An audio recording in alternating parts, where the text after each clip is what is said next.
This just in, we just may be looking at Washington's next bubble to burst. News today, the public college tuition shot up more than 8% last year. That's the very same week we learned more than a third of college loans are delinquent this year. And all this little more than a year after Washington upped its federal loan guarantees to college students to help them, well, with these soaring college prices. Is one beast feeding the other? Because the bottom line is the more aid we offer, the more those college tuitions go up. If Washington's footing more of the bill that kids clearly can't pay, what's to stop Washington from producing even bigger bills that eventually no one can pay? Are they setting their own doom and about to prick their own bubble? To Dee Dee Benke, Rich Benjamin, and Lindsey Piegza. Lindsey, what do you think?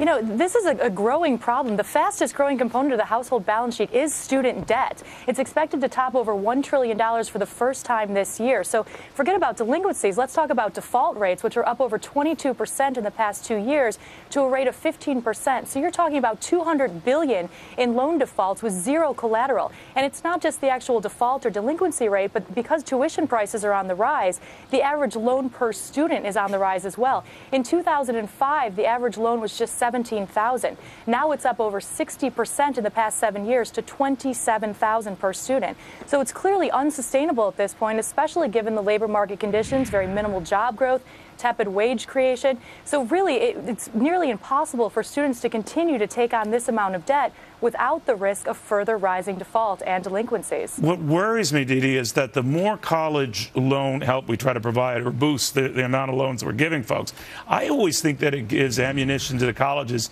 to keep raising their tuitions.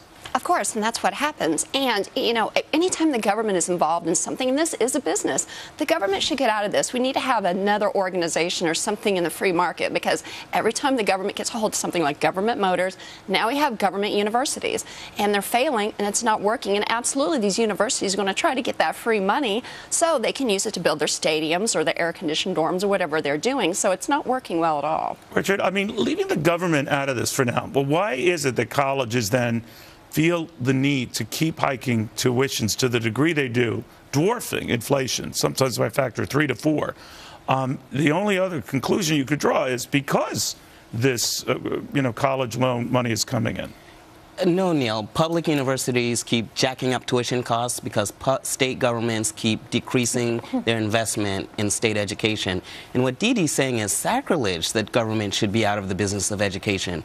Education is all our benefit. It's a public good. But you can clearly see the dilemma. But you can clearly see the dilemma, right? A third of kids are delinquent, and college tuitions are out of control. Let's establish something. They're not delinquent because they're out there buying flat-screen TVs and high-top designers. No, I'm not saying they are. I'm just saying that whatever beast we've created is now beyond beastly.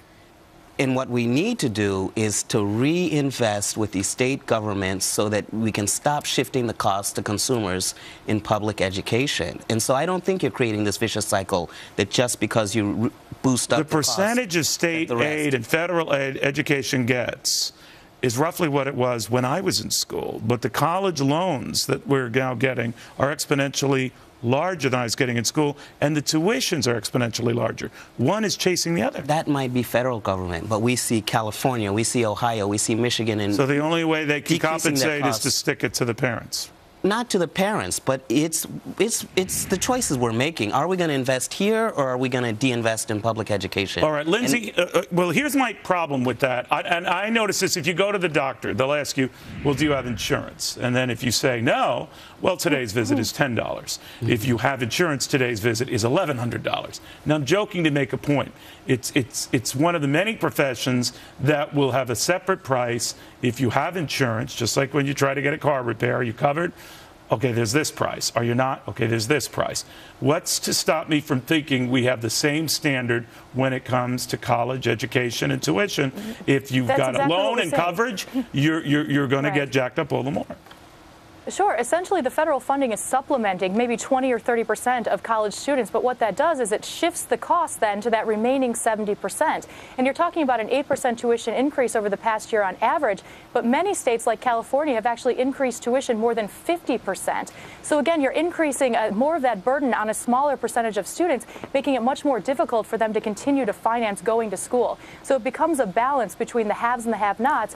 While government funding is supposed to help send some of these students to college and make it more affordable, it's actually making it less affordable for the mass majority of students. A lot of the money is going to the bureaucracies of the universities. I mean, the kids aren't getting it. Record number of administrators. Yes, record number. Definitely. And why is that? I mean, why is it so much different now than it was, 10 years ago, 20 years ago, and the tuition's jacked up? Well, the money has to go somewhere, and it's to the administrators. I'll tell you what else is jacked up. It's the interest rates that private banks are charging students taking out these legitimate loans.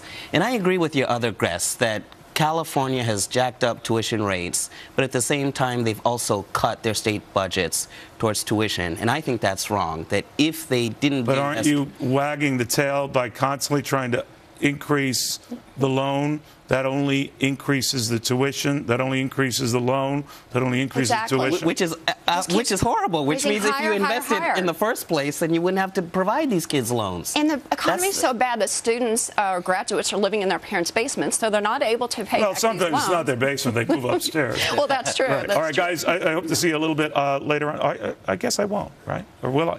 I might.